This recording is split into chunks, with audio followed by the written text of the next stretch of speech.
What's going on? This is Ryan with Automatic Comics, and up next we are going to talk about the top 10 sales I saw last week. Stay tuned.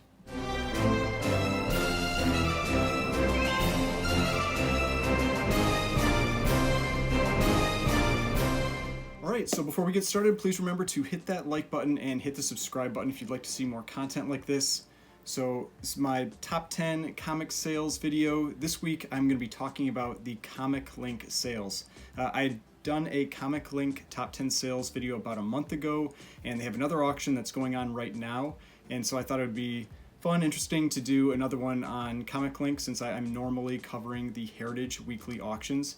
Now, I like covering Heritage, like I mentioned before, because they are weekly, so I have very regular data that I get, but ComicLink also has a lot of books that they sell when they have these auctions. They are very large auctions, and this is what's called their focused auction. So ComicLink has two types of auctions. They have a featured auction, which is the one I covered last month, which tends to have much bigger books, the $100,000+ type books. Then you have the focused auctions, which are a little bit more like the Heritage weekly auctions, but still have some really big books in them, like you will see. Now, I'm going to talk about 10 sales, as well as I put in one honorable mention because I wanted to talk about it with how it's price related to one of the other books that's on this list. And all of these books sold for over $20,000, so definitely some big books. And of these 11 books, total sales price was $382,303, so averaging just under $35,000 a piece for these. So like I said, definitely some really big books still in this auction. Now, the way that the ComicLink auctions work is they sell them in blocks. So they'll have the books that are selling end over a series of days, and this first block of books was for it's called like their select high-grade silver and bronze age books. And these sold over the course of a few days, ended on October 1st. And to give you an idea how many books are in just one of these blocks, there were over 2,200 lots or comics that were in this one block. And there are 3 more blocks that are still coming up for sale. So like I said, a lot of books sell in these. And that's something I've talked about where that's part of the reason why I like to use Heritage for my market analysis instead of something like ComicLink, because there's just so many books that sell. It's very difficult to follow all of them. It's also very difficult to get the data. I've mentioned this before. One of the big sticking points with ComicLink is they delete their data after just a couple weeks in most cases. And so you can usually never actually find those prior sales. And it's a big downside because a lot of times those sales are then just lost forever because a lot of the tracking sites don't pull them in. And so just something that I've mentioned this before, I wish ComicLink retained their sales data indefinitely, but unfortunately they don't. Now with that, let's get into these sales because there's some big books, some fun books to talk about here. And the first one, I thought this one was interesting because I'm generally talking about CGC or CBCS, and this was a PGX book. This was a Incredible Hulk 181 PGX 9.8. That was also triple signed by Herb Trimpe, Stan Lee, and Lou Ferrigno. Now, you'll see the price on this one, though, for a 9.8 PGX was $21,800. And if you're familiar with the comic market, this first appearance of Wolverine in a 9.8 has sold for a lot more than $21,800. And actually, in the last ComicLink video I made, a 9.8 CGC copy sold for $86,000. And on Heritage on September 12th, 9.8 sold for $84,000. So you can see selling for approximately 4 times as much as this book in a PGX 9.8. And one of the reasons, I'll tell you why I took a close look at this book. You can pretty clearly, along the left edge, along the spine, see 3 color-breaking ticks. And that would generally get you down to where you're not going to get a 9.8 from CGC or CBCS. You usually will not be able to get a 9.8 with 3 color-breaking spine ticks. Usually 1 is about what they'll give you because they'll hit you for the bindery defects up in the upper and lower left corners. You can usually get 1, sometimes 2, not 3. And also in the upper right corner of the front page, it looks like there's a little about 1/8 inch to 1/16 inch crease. And so I think this book, if it was cracked out and sent to CBCS, because it would have to, because it has those signatures on it, to do the signature verification, might get a 9.4, might get a 9.4, and that's assuming it has the Marvel Value stamp, because that's one of the other big sticking points that's happened with PGX, where there have been a number of books where people crack them out and find that there are pages missing, or there are things cut out, or there are these interior flaws that just weren't caught. And then if you try to send that in to CGC or CBCS, you're just going to get slammed on your grade, or you're going to end up with a green label, for a qualified book. And you could not send this one in to CGC and get a blue label unless you're going to get a really low grade because of all the writing on the cover. They will not count those signatures, even though PGX witnessed them. That will not transfer into a yellow label CGC label. So the only option you have if you want this in a different case is to send to CBCS and have them do their signature verification program, or send to CGC and just accept a green label, and then they'll write on the label that it was signed by those people, but it will not be verified in any way. But like I said, looking at it, I doubt this book is going to get anything above a 9.4. Now, granted, at a 9.4, that is still a very good price, and so I bet that's what the person was thinking that bought this. They're thinking, well, I'll probably still be able to get a 9.4. Maybe they'll get lucky and get a 9.6. And they'll send it into CBCS, do that signature verification, since the last CGC 9.4 sold for $21,600. So this book sold for just about the same price, $21,800, but you're getting those 3 signatures on it, the big one being the Stan Lee signature. Now, you're still definitely taking on a risk. Anytime you're cracking a book out, there's the potential that there's more damage there than you knew about. There could be something internal to the book, like I mentioned, like a cutout. Just something could happen when you break it out, when you want to repress it, whatever you're going to do with it, you could damage the book. So there is a lot of risk when you're dealing with a high grade book like that, but that's what I would guess the person that purchased this is planning on doing. All right, so now let's get into that top 10. Number 10 was an X-Men #1 CGC 4.5 signed by Stan Lee, sold for $23,250. Now, it's first appearance of the X-Men, first appearance of Magneto, and this is a really nice looking 4.5. There are no big creases on the cover, and one thing you'll notice about this copy is it has the nice dark green corner box, as well as the box that says first issue. And so if you're not familiar with this book, sometimes you'll have copies that have that green is a very light green, and I'll plug in a picture of one of those as well so you can kind of see what it looks like when it switches between them. And sometimes you'll have a copy that has this dark green. And a lot of people, myself included, prefer the look of the dark green. I think it just makes the copy look sharper. Now, that doesn't mean that it'll necessarily sell for more money or anything like that. It's just a visual personal preference. Similar to Hulk 181 as well as New Mutants 87, those books will tend to have either a lighter orange color on the cover or a deeper red. And it's just how that book was printed at that time. You get these variations in those covers. There's lots of books that are out there like that. It often happens with reds, but it also happens with greens. Another book to really look out for that with is Showcase 22, first appearance of Green Lantern, or Hal Jordan as Green Lantern. On that book, you can get some really light greens, or you can get dark greens, and the dark greens look way, way better, and I would say are in much higher demand than the lighter green versions of that book. Now, this is also a very good signature placement. You never quite know what you're going to get with the Stan Lee signatures. Sometimes he'll draw right on the face of characters, but in this one, it's in a good open spot. Now, on the census, there are 52 signed copies in this grade. There are also 332 universal copies. Now, this is one of the more common big Silver Age books that's out there. There are a total of 5,457 graded copies on the census, so there are quite a few of them. Now, the record price for a 4.5 unsigned copy was back on May 9th, when we were at that peak prices in the comic market, and that was a White Pages copy that sold for $32,600. That was a very high sale. The prices were nowhere near that before it, and they haven't gotten near that after it. Other than that sale, the next closest was $26,609 on April 8th, also for a White Pages copy, but more recently they've been selling around $17,500. So you could say this is a pretty nice premium for the signature on this book, about $6,000 over recent universal graded copies for that Stan Lee signature. All right, now number 9, and this is for how expensive this book is, it's a pretty big spec book. This is Avengers number 48, but a CGC 9.8 that sold for a record $24,009. Now, this is the first appearance of Dane Whitman as the Black Knight. First appearance of Dane Whitman is one issue earlier in Avengers number 47. This is the first appearance of him as the Black Knight. Now, he's in the Eternals movie being played by Kit Harington.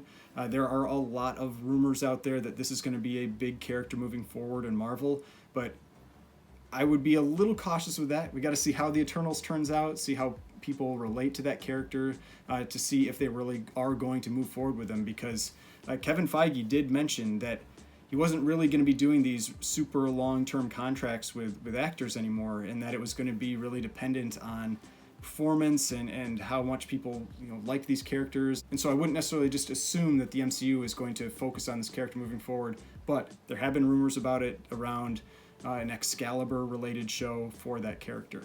Now, it is always incredible to see these 9.8 copies of these Silver Age books. It is tied for the highest graded copy. There are no 9.9s out there. There are 14 copies in this grade.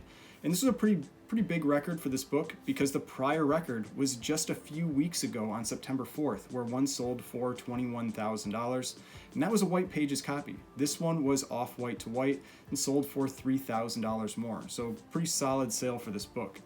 Now, there aren't a ton of these graded, and part of that is probably because this really wasn't a very popular character before they were shown to be in the Eternals movie.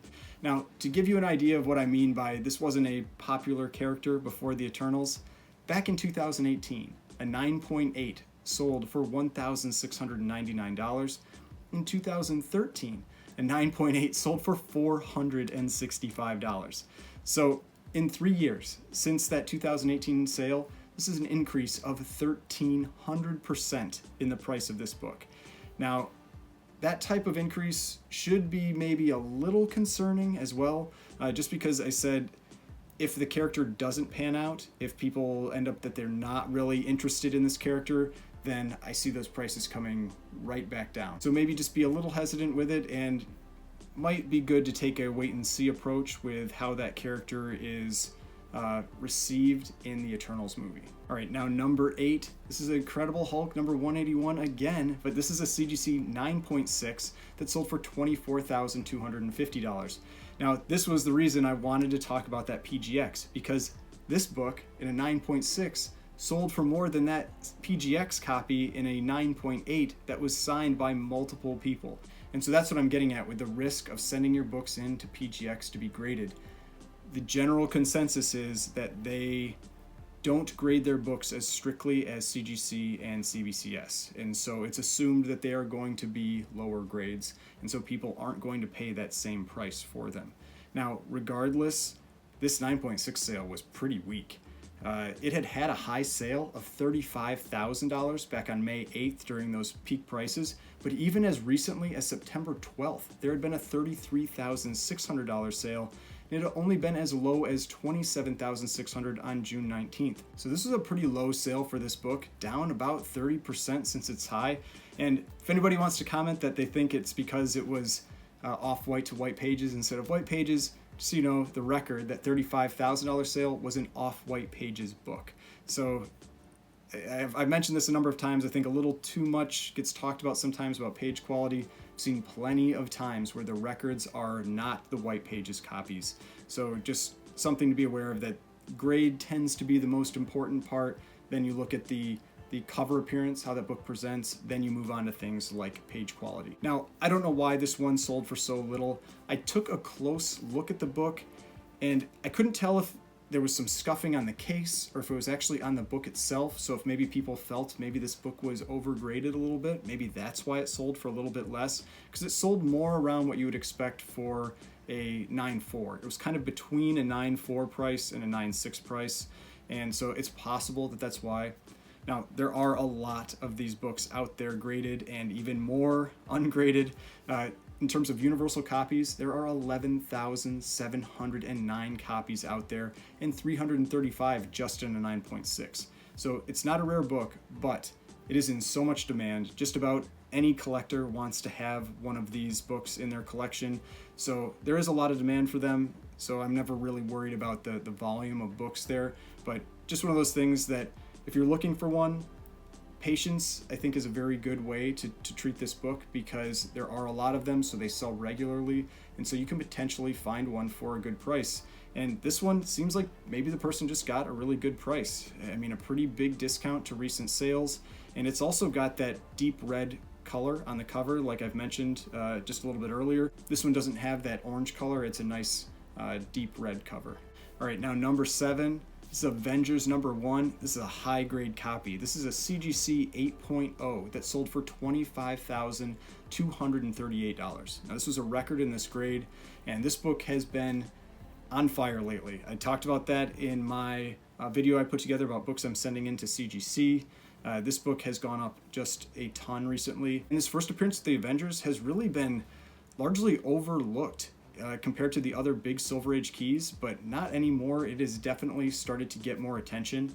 And this was a big record for this book, but that's partly because it doesn't sell all that often in this grade. Because while there are quite a few of these books graded out there, there are 3,393 universal copies. In an 8.0, there are only 48. And so that puts it in the top 4.3% for this book. And one hasn't sold in an 8.0 since March of 2020. And that prior record was $14,400. So this is up over $11,000 or 75% since then. So big sale, but to be fair, I kind of would have expected a little bit bigger number. An 8.5 sold for $36,000 on September 12th, and a 7.0 on the same day sold for $18,000. So I would have thought something maybe a little closer to $30,000, but still, regardless, very strong sale for this book. All right, so number 6, this is one of the most in-demand books on the planet right now. This is Fantastic Four #5 with a CGC 8.0, selling for a record $30,249. Now, this is the first appearance of Doctor Doom. He's right on the cover. It's a great cover, and this is now one of the most in-demand books, like I said, but that wasn't always the case. But once Marvel got back the rights to the Fantastic Four, and especially once they showed that there's a Fantastic Four movie coming, this book has just been almost on a straight line up. Just a lot of demand. Everybody's expecting that we're going to see Doctor Doom at some point. Now, personally, this seemed like an extremely weak sale for this book. And I think part of the reason for that was this was an example of somebody buying the book, not the grade. And yes, an 8.0 is very uncommon for this book, puts it in the top 6.4%, and there aren't a lot of these books actually graded. There's 1,483 blue labels, and so there are only 60 copies higher than this one. But if you look at this book, you look closely at this book, you can see why this one might have sold for less. Along that top edge and along the right edge, there is a lot of tanning. And if you look on the back cover, you can see all that tanning as well. And with this book, because it has this grayish white cover, it doesn't hide the tanning. There are other books where you can have a very dark cover. For example, like House of Secrets 92 for Swamp Thing. It has a very dark cover, a lot of black and that dark purple on it. And you can have tanning, and you won't even know it's there. You won't be able to see it. But this book, because it's so light in color, it really shows the tanning, and it takes away from that eye appeal. And it's possible that that's the reason that this one sold for less. Now, like I said, this was a record, but the prior record was $26,400 from November of last year.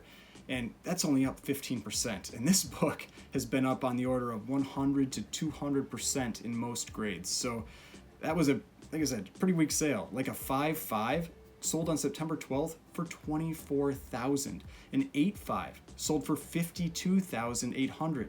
And so this sale, I would have thought somewhere closer to $50,000 in the high 40s for this book. And so this one missed that mark by $15,000 to $20,000. I mean, a really low sale. Now, regardless, I think this person got an incredible deal. Even with that tanning, it is still an 8.0. And so there are plenty of people that I think that person could immediately sell that book to for the mid $40,000 for that book, given those other sales that we've seen. So maybe this person's going to keep it. Maybe this person's plan is to flip that book. I think they got a really good deal on it, even though it has that tanning that kind of takes away from the eye appeal. Right, so now for number 5, we've got Incredible Hulk #1 with a CGC 5.5 that sold for $35,007. This is a record in this grade. First appearance of the Hulk, this is when he's gray, and he changes to green in issue #2. This was a pretty solid record for this book as well. The prior record was $30,000, and that was back on April 4th. So a jump of 15% over that short of a period of time for a book that's this expensive, I think that's a pretty solid win. Now, a year ago, this book was selling for $18,000 to $19,000, so it's almost a 100% increase from the price of this book a year ago. Now, I really like this cover. It reminds me of the monster books.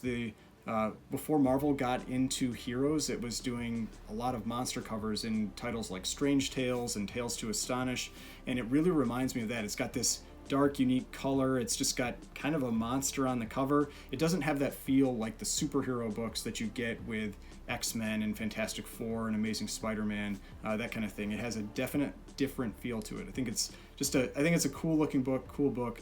Now, this is a tough one to get in any grade, especially in something that presents this nicely. There are only 1,310 blue label copies or universal copies on the census, and the 5.5 is in the top 21%. Only 70 copies are in this grade, so just a tough book to get in a nice looking copy like this. And this one doesn't have any big creases or anything. It just has a fair amount of Marvel chipping on that right hand edge. Now, if you're not familiar with Marvel chipping, this was caused by the blades that were used to cut the paper being dull, and so it just damaged the paper, and over time it leads to this chipping off of the paper on that edge. Now, because this is considered to be a production defect, you will tend to see that it gets graded a little easier than if you had had a similar amount of damage along that edge from something else, like from general wear. You would tend to see a lower grade than if it's the Marvel chipping that's causing that wear.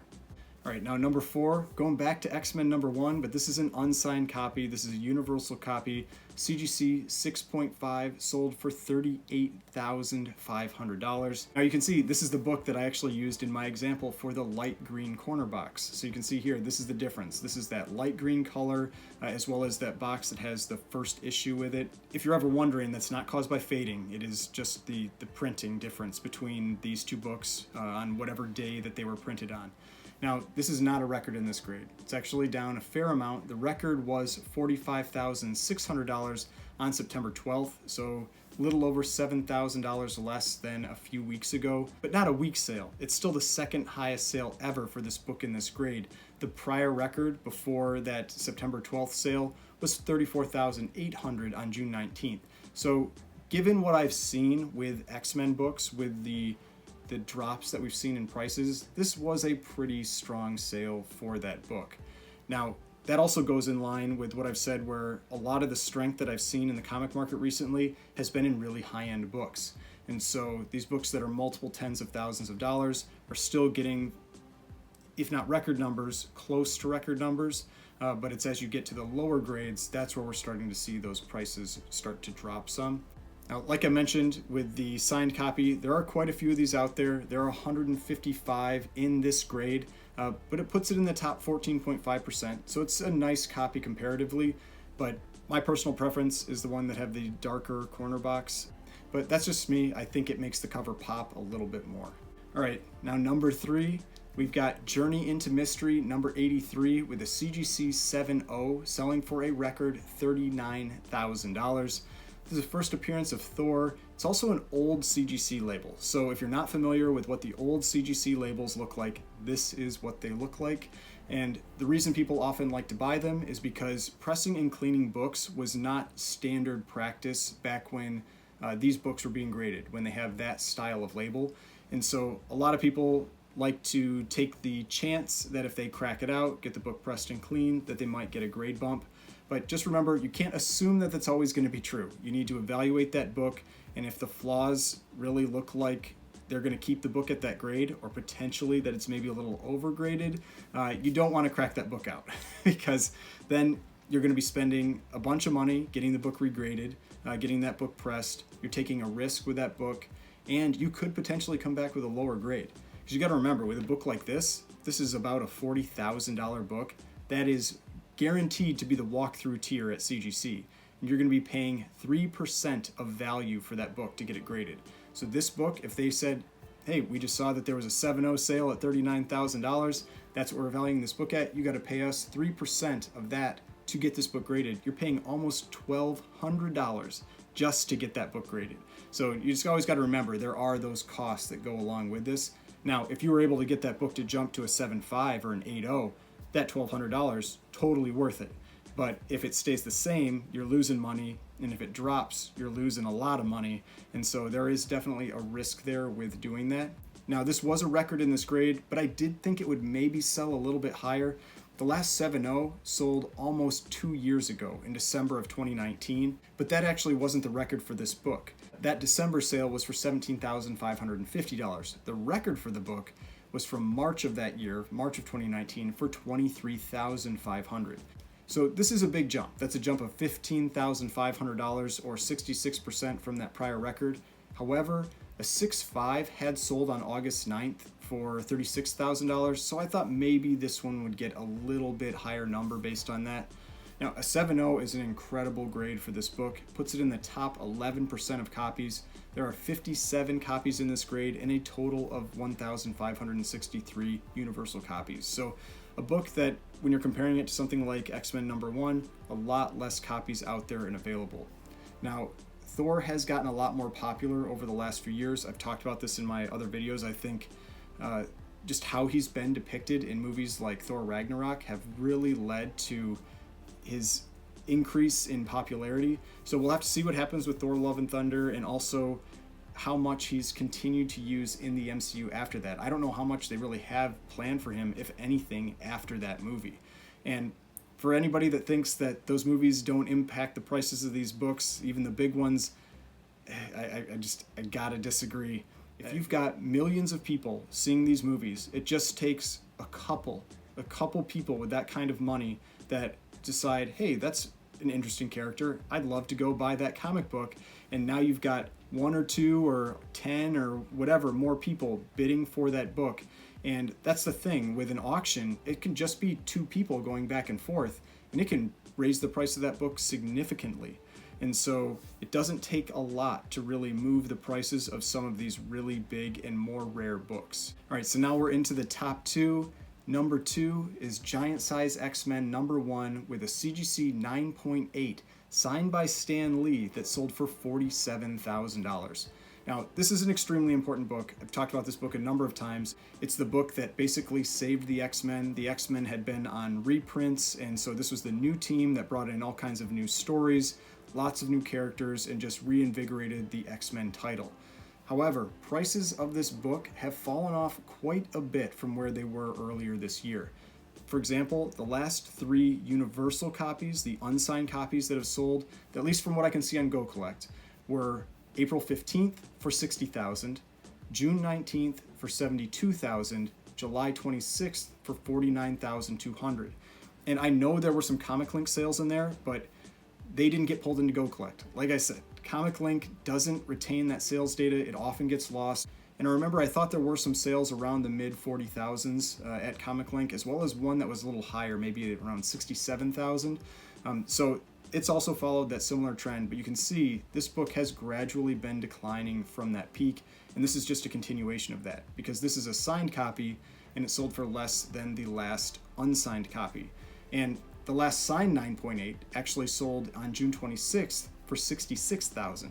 So this is a drop of $19,000 from that last signed copy. So this is a perfect example of something that, if you've ever watched his channel, ETA Nick talks about, where he talks about these really expensive books when they sell. You look at the number of buyers like a pyramid, and there are only so many people that are willing to spend that kind of money on one of these books. And so when you get up near that top of that pyramid, where you've got just a few people that are maybe willing to spend $50,000, $60,000 on this comic, if one of them gets the copy that they wanted, they paid that $72,000 or that $49,000, they're not bidding on the next one, or they may not be bidding on the next one. So now there's one less person near that top looking for that book. And so then maybe the prices go down unless a new bidder comes in that's willing to pay that for those books. So just something to remember when you get to those really high prices, you can see some big fluctuations just because there are a lot less people looking to spend that kind of money on these books. Now, I do think this book has a lot of potential. When we inevitably see the X-Men in the Marvel Universe, I think the potential to bring in lots of new fans, lots of new people interested in these books is extremely high, and we could see the prices of these books climb all over again. So I'm definitely someone that's looking to upgrade my copy of this book. I have a 2.0, and you can see it actually looks really, really nice for a 2.0, but you can see on the notes there, it is a detached cover. And when you look down at the bottom near the spine, you can see that water damage. And when you flip the book over, you see that has water damage along the spine, and the staples are rusty and have rusted through to the back. But that's the type of book I'd like to buy. I tend to buy, if you see my Instagram, a lot of the Golden Age books I have are these lower grades, but they tend to look pretty nice because I look for the right types of flaws in the books. So I was able to get this book for a decent price, but it actually presents really, really nice. You know, it's got, that's one of the things you'll notice with this book is you can have a lot of variation in the color, the red that's on the giant size X-Men.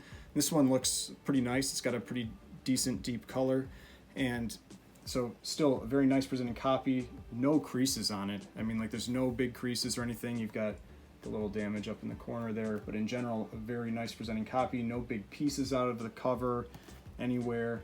And so that's what I tend to look for when I'm looking for these books. I try to find ones that present really well for the grade because, like I said, generally I consider grade first, then you're looking at how that book actually presents, then you're looking at things like page quality or whatever else. And just for me, I think that, you know, this one presents really well. So it would actually take a pretty nice looking copy for me to think I had one that would actually look better than this one by the front cover.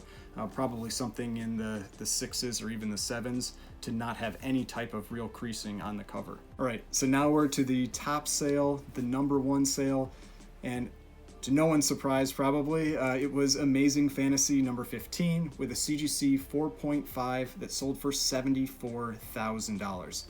Now, this is the first appearance of Spider-Man. It is a really nice looking copy.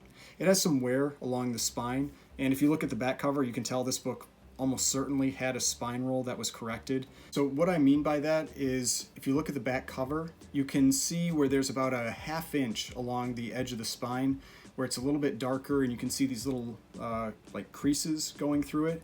And generally what that means is that was actually on the side or the front of the book, and it was likely getting dirt or whatever rubbed on it over time. And what they do is they realign the spine, and it moves that back to the back of the book, and so it makes the front present much better, but you still see that damage from the spine roll on the back. Now, I've got an example of a book here with a spine roll, just so you can kind of see what I'm talking about. And this is one that I may consider getting that corrected, but this is Crime Suspense Stories number 9, and you can see this has this really mean looking spine roll on it, where you have a lot of the back cover here moved over to the front. And now that's not always what that means. Sometimes it just means that it was a miscut. Like, you can have books where you have the back cover on the front, but it's just miscut. But with this one, you can really see it when you take the book out of the bag. So you see this here, like, this is a spine roll. That's why you can see all these pages. And so what they would do is they would realign the spine so that everything lined up square. So you had the front and back cover all lined up and everything. So this one has a very obvious spine roll, really easy to see. You can see close up, you see all those little creases? Those would basically be moved to the back, and it would look like that Amazing Fantasy 15, like I have up on the screen there. And so that's how you can generally tell if it has had a spine roll that has been corrected. But despite that, the colors on this one look really nice. It has basically zero Marvel chipping, and that's pretty uncommon for this book. A lot of copies of Amazing Fantasy 15 have that Marvel chipping along that right side. Now, this was just a monster sale for this book, $74,000.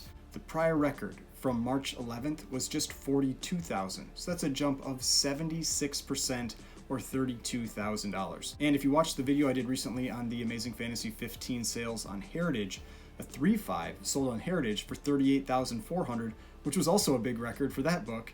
And this was an increase of $35,600 above that for a single grade point.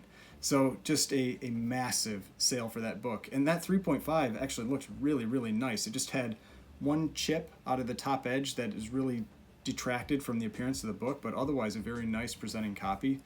Now, honestly, I don't know how much impact this sale is going to have on the value of Amazing Fantasy 15. This one felt really out of line with what we've seen with other sales in this book, and because it's ComicLink, it may not get pulled into any of the pricing sites. So just something to remember that really does have an impact on the values of these books if they get pulled into those pricing sites, because so many people use them and refer to them when they're evaluating books. Now, the other reason I think that this sale felt pretty high was that a 6.0 had sold on June 19th for $84,000.